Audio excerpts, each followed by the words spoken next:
Hello students. Last lecture में हमने एक कंपैरिजन टेस्ट डिस्कस किया था और उसको यूज करके कन्वर्जेंस ऑफ इम्प्रॉपर इंटीग्रल के बारे में हमने बात करी थी। तो इस लेक्चर में एक और टेस्ट डिस्कस करेंगे जिसे बोला जा रहा है द म्यू टेस्ट। तो ये काफ़ी सिंपल है और इससे हम आसानी से किसी भी इंटीग्रल की कन्वर्जेंट के बारे में जानकारी लगा सकते हैं। देखो हमें क्या करना है, हमारे पास इंटीग्रल जो लिया जाएगा वो a to infinity f of x dx, इसकी कन्वर्जेंस और डाइवर्जेंस के बारे में बात करनी है। तो इंटीग्रल एफ ऑफ एक्स वो हमारे पास कैसा है, बाउंडेड होना चाहिए और इंटीग्रेबल होना चाहिए, मतलब उसका इंटीग्रेशन पॉसिबल है और बाउंडेड है इस इंटरवल में ए टू इन्फिनिटी में। तो हमारे पास एफ ऑफ एक्स पे कंडीशन होनी चाहिए कि बाउंडेड होना चाहिए और इंटीग्रेबल होना चाहिए। तो अब म्यू टेस्ट क्या होता है, तो फंक्शन जो यहाँ पे जो भी इंटीग्रांड लिखा होगा जैसे एफ ऑफ एक्स लिखा है उसमें हम क्या करेंगे कि एक्स टू पावर म्यू से मल्टीप्लाई कर देंगे। एफ ऑफ एक्स में क्या किया, एक्स टू पावर म्यू से मल्टीप्लाई किया और लिमिट लेंगे एक्स टेंस टू इन्फिनिटी। अगर ये लिमिट एग्जिस्ट करती है, अगर ये लिमिट एग्जिस्ट करती है कब, अगर कोई हमारे पास एक ऐसा म्यू एग्जिस्ट कर जाए, if there exist a mu कैसा ग्रेटर देन वन हो, म्यू की वैल्यू अगर ग्रेटर देन वन है तो लिमिट ये अगर हमारे पास एग्जिस्ट करती है तो हमारे पास इंटीग्रल क्या होगा, टोटल वो कन्वर्जेंट बोला जाएगा। तो ये इंटीग्रल कन्वर्जेंट होगा। देखो एक बार मैं फिर से रिपीट कर रहा हूं, इस इंटीग्रल की कन्वर्जेंट के बारे में बात करनी होगी। यहां पे फंक्शन एफ ऑफ एक्स ये बाउंडेड और इंटीग्रेबल, मतलब ये टोटल इंटीग्रेबल होना चाहिए और bounded, F of x bounded होना चाहिए। तो इस इंटीग्रांड में हम क्या करेंगे कि एक्स टू पावर म्यू से मल्टीप्लाई करेंगे इनटू एफ ऑफ एक्स। अगर हमारे पास कोई एक ऐसा म्यू मिलता है जो ग्रेटर देन वन है, म्यू कैसा होना चाहिए, ग्रेटर देन वन, तो तब हम अगर इसकी लिमिट कैलकुलेट करते हैं और ये लिमिट एग्जिस्ट कर जाए, एग्जिस्ट का मतलब ये लिमिट हमारे पास कैसी मिलना चाहिए, फाइनाइट। अगर ये लिमिट फाइनाइट मिलती है तो हम बोलेंगे कि इंटीग्रल जो टोटल इंटीग्रल है ये कन्वर्जेंट होगा। सेकेंड केस में क्या है, अगर म्यू हमारे पास less than are equals to one मिला, mu less than are equals to one मिला, मतलब जो पावर मल्टीप्लाई हम कर रहे हैं, कोई भी हमारे पास एक ऐसा मिल गया जिसके लिए लिमिट एग्जिस्ट है, मतलब फाइनाइट मिलती है, लेकिन वो जीरो के इक्वल नहीं है, तो ये डाइवर्जेंट होगा। म्यू अगर लेस देन वन है या इक्वल्स टू वन है तो डाइवर्जेंट होगा। लिमिट क्या होनी चाहिए, एग्जिस्ट होनी चाहिए और फाइनाइट, एग्जिस्ट मतलब फाइनाइट होनी चाहिए और जीरो के इक्वल नहीं होनी चाहिए। लास्ट केस क्या है कि अगर हमारे पास कोई एक म्यू मिलता है less than are equals to one और इस टोटल की लिमिट इन्फिनिटी आ जाए या फिर माइनस इन्फिनिटी, तो भी ये डाइवर्ज करेगा। क्या डाइवर्ज करेगा, ये इंटीग्रल। तो हमारे पास तीन केस हैं, एक म्यू जब ग्रेटर देन वन होगा और ये लिमिट एग्जिस्ट होगी, limit extends to infinity x to power mu f of x, ये एग्जिस्ट करेगी तो कन्वर्जेंट का केस बनेगा। और जब म्यू लेस देन वन है, less than are equals to one है और ये लिमिट हमारे पास क्या फाइनाइट केस के लिए एक बार क्या होगी, जब फाइनाइट लिमिट आएगी और किसके जीरो के इक्वल नहीं होगी, नॉट इक्वल्स टू जीरो, तो ये डाइवर्जेंट का केस बनेगा। ठीक है, तो हमें म्यू ग्रेटर देन वन का केस याद रखना है, इसके बाद में म्यू लेस देन वन वाले सारे क्या होंगे, डाइवर्जेंट केस बनेंगे। तो एक एक हम यहाँ पे अभी एग्जाम्पल करेंगे, वहाँ से चीज़ें और क्लियर हो जाएंगी। देखो इस इंटीग्रल की कन्वर्जेंट के बारे में बात करनी है, तो सबसे पहले हम इससे एफ ऑफ एक्स निकाल दें। एफ ऑफ एक्स हमारे पास क्या है, one upon x to power one by three, one plus x to power one by two. अब यहाँ पे हम क्या टेस्ट अप्लाई करने वाले हैं, म्यू टेस्ट। ठीक है, जो यहाँ पे यू तरह से बना है इसको बोलते हैं म्यू, इस तरह से यू बनाएंगे और उसमें इधर भी कर देंगे, तो म्यू टेस्ट अप्लाई करेंगे। म्यू टेस्ट क्या होता है, limit x tends to infinity x to power mu f of x. तो यहाँ पे एफ ऑफ एक्स पहले लिख लेते हैं, x tends to infinity x to power mu one upon x to power one by three, one plus x to power one by two. अब देखो mu की वैल्यू के लिए हम क्या क्या यहाँ पे चूज कर सकते हैं। अगर म्यू बराबर, पहले हम नीचे यहाँ पे टोटल पावर एक बार देख लेते हैं, उसी हिसाब से हम म्यू की वैल्यू सिलेक्ट कर लेंगे। नीचे हम इसको मल्टीप्लाई कर देते हैं, limit x tends to infinity x to power mu upon, जब पावर हम यहाँ पे one upon x to power one upon three multiply करेंगे तो 1 में जब मल्टीप्लाई हुआ तो वही हो जाएगा, प्लस जब इसमें मल्टीप्लाई करेंगे तो पावर 8 हो जाएंगी, 1/3 प्लस 1/2 क्या हो जाएगा 5/6। तो अब यहाँ पे देखो पावर कौन सी सबसे बड़ी है, x टू पावर 5/6। तो म्यू की वैल्यू हम क्या पुट करेंगे यहाँ पे, x टू पावर 5/6। म्यू बराबर हम चूज कर लेंगे 5/6। 5/6 हम क्यों चूज कर रहे हैं, क्योंकि 1/3 से 5/6 बड़ा है। जब हम 5/6 पुट करेंगे और लिमिट लेंगे तो ये लिमिट टोटल फाइनाइट मिल जाएगी। देखो यहाँ पे म्यू की पावर x की पावर 5/6 पुट करो, limit x tends to infinity, x की power 5/6 x to power 1/3 plus 5 x to power 5/6। अब अपॉन से हम क्या करेंगे कि x टू पावर 5/6 कॉमन कर लें, या फिर यहाँ पे देखो इससे हम इस वाले ब्रैकेट से अगर x टू पावर 1/3 कॉमन करेंगे तो भी हमारे पास वही बात होगी कि x टू पावर 5/6 कॉमन यहाँ पे जब ऐड हो जाएगी तो x टू पावर 5/6 मिलेगा।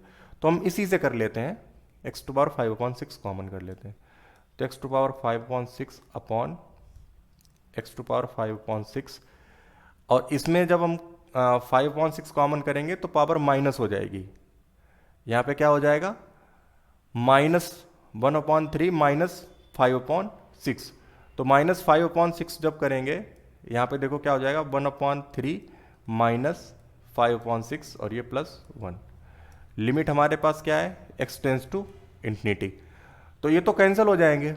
अब यहाँ पे देखो 1/3 माइनस 5/6 ये क्या मिलेगा, ये हमें मिलेगा अगर मैं यहाँ पे 2 से मल्टीप्लाई कर देता हूँ ऊपर नीचे तो 2/6 हो जाएगा, 2 - 3 -3/6, तो -1/2 मिलेगी।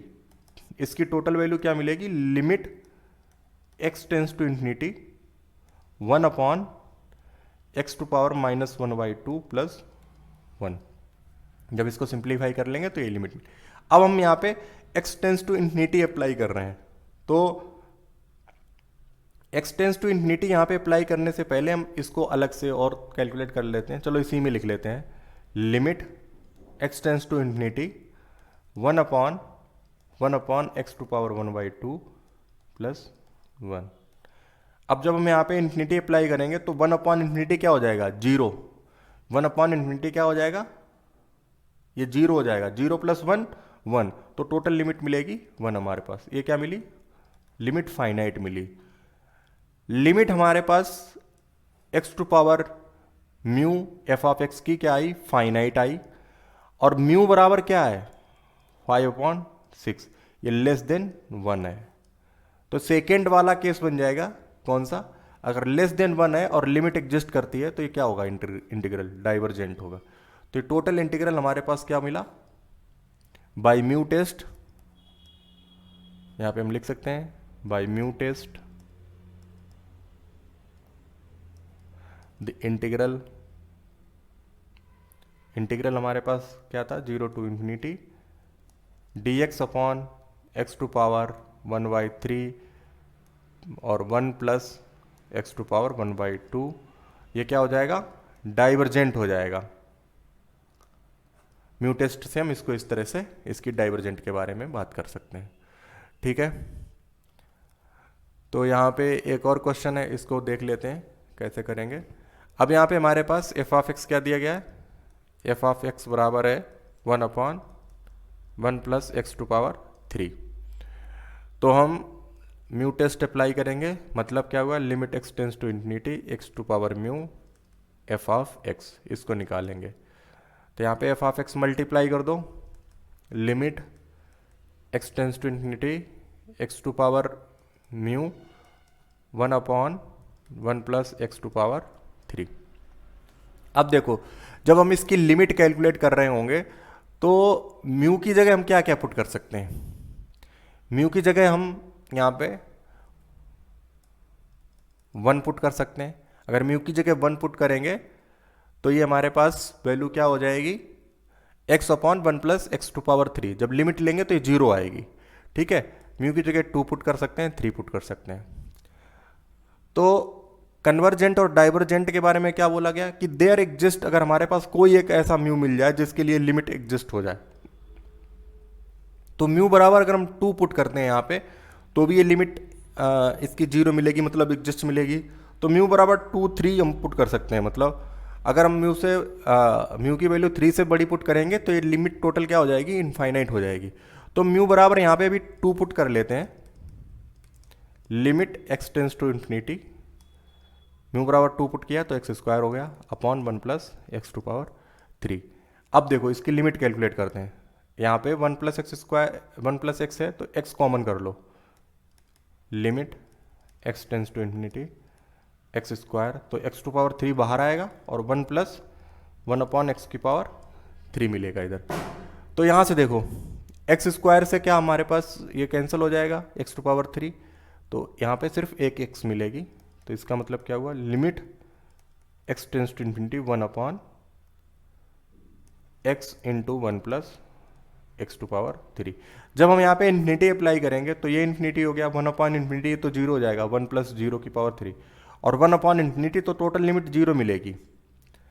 इसका मतलब क्या हुआ, ये लिमिट एग्जिस्ट कर गई म्यू बराबर 2 के लिए। तो म्यू हमारे पास ग्रेटर देन 1 है। म्यू क्या है, म्यू जब हमने यहाँ पे म्यू बराबर 2 पुट किया था तो ये ग्रेटर देन 1 है, ठीक है। और लिमिट किसकी, x tends to infinity x to power mu f of x, ये क्या है, एग्जिस्ट कर गई है। इसका मतलब क्या हुआ, टोटल इंटीग्रल क्या हो जाएगा, कन्वर्जेंट हो जाएगा, कन्वर्जेंट हो गया। अब अगर मैं म्यू बराबर 3 पुट कर लूँ, ये भी ग्रेटर देन 1 है, और यहाँ पे जब लिमिट निकालूंगा, limit x tends to infinity x to power 3 upon 1 plus x to power 3, तो लिमिट आएगी हमारे पास 1, तो ये भी हमारे पास एग्जिस्ट कर गई। इसके लिए भी क्या हो जाएगा, ये ग्रेटर देन 1 है यहाँ पे, तो इसके लिए भी इंटीग्रल कन्वर्जेंट कर जाएगा। तो यहाँ पे देखो मैंने क्या देखा कि म्यू की वैल्यू हमारे पास कोई एक मिल जाए, अगर हम कोई एक ऐसा म्यू फाइंड कर लेते हैं जो ग्रेटर देन 1 है और लिमिट ये एग्जिस्ट कर रही है, तो इंटीग्रल कन्वर्जेंट हो जाएगा। अब हम यहाँ पे जैसे मैंने म्यू बराबर 1 लिया, तो म्यू बराबर 1 लेने पे क्या होगा, ये लिमिट एग्जिस्ट कर रही है, ठीक है। 0 जब म्यू बराबर हम 1 पुट करेंगे, डायरेक्ट यहाँ पे म्यू बराबर 1 पुट करो, limit x tends to infinity x upon 1 plus x to power 3। तो जब यहाँ पे हम direct x tends to infinity apply करेंगे तो ऊपर हमारे पास x है और नीचे भी हमारे पास क्या है, 1 प्लस एक्स स्क्वायर। तो इन्फिनिटी अपॉन इन्फिनिटी की फॉर्म बन रही है। तो हम यहाँ पे अब लिमिट के लिए एल हॉस्पिटल रूल भी अप्लाई कर सकते हैं, ठीक है। ये हमें याद होना चाहिए हमेशा, एल हॉस्पिटल रूल। अगर हमारे पास इन्फिनिटी बाई इन्फिनिटी की फॉर्म बनती है या फिर 0 बाई 0 की फॉर्म बनती है, तो ये इंडिटर्मिनेंट फॉर्म के लिए हम क्या करते हैं, न्यूमरेटर को डिफरेंशिएट कर लेते हैं, अलग से डिनोमिनेटर को डिफरेंशिएट कर लेते हैं। तो इन्फिनिटी बाई इन्फिनिटी बन गई, तो डिफरेंशिएट करेंगे, एल हॉस्पिटल अप्लाई करेंगे, तो limit x tends to infinity x का डिफरेंशिएशन 1 हो जाएगा और 1 प्लस एक्स टू पावर 3 का ये 3 1 प्लस एक्स टू पावर 2 हो जाएगा। तो अब जब इन्फिनिटी रखेंगे तो इसकी वैल्यू क्या आएगी, 0। तो यहाँ पे म्यू बराबर 1 के लिए ये लिमिट 0 आ गई, ठीक है। और टेस्ट में क्या लिखा है, यहाँ पे देखो नॉट इक्वल्स टू 0 अगर है तो हम इस टेस्ट के लिए क्या बोल सकते हैं कि डाइवर्जेंट होता है, लेकिन लिमिट तुम्हारे पास 0 आ गई तो हम डाइवर्जेंट नहीं बोल पाएंगे, ठीक है। ये वाली कंडीशन यहाँ पे नहीं अप्लाई होगी। हमारे पास यहाँ पे क्लियरली लिखा गया है कि लिमिट वो नॉट इक्वल्स टू एग्जिस्ट होनी चाहिए लेकिन 0 के इक्वल नहीं होनी चाहिए। तो फर्स्ट टेस्ट ही अप्लाई होगा क्योंकि लिमिट म्यू हमारे पास एग्जिस्ट कर रही है mu greater than equals to 1 के लिए यहाँ पे। तो इस वाले टेस्ट को हम क्या करेंगे, नहीं अप्लाई कर पाएंगे, ठीक है। ये वाली कंडीशन नहीं होगी, ये वाली कंडीशन हो जाएगी। तो म्यू ग्रेटर देन हमारे पास यहाँ पे 2 मिला, ये भी 1 से बड़ा है, और 3 मिला, ये भी 1 से बड़ा है। तो इस केस में हमारे पास क्या है, टोटल इंटीग्रल कन्वर्ज कर जाएगा, ठीक है। तो ये मैंने कुछ एग्जांपल्स लिखे, इनको ट्राई करना म्यू टेस्ट से और कंपैरिजन टेस्ट दोनों अप्लाई कर लेना। ये हमारे पास 6 एग्जांपल लिखे हैं।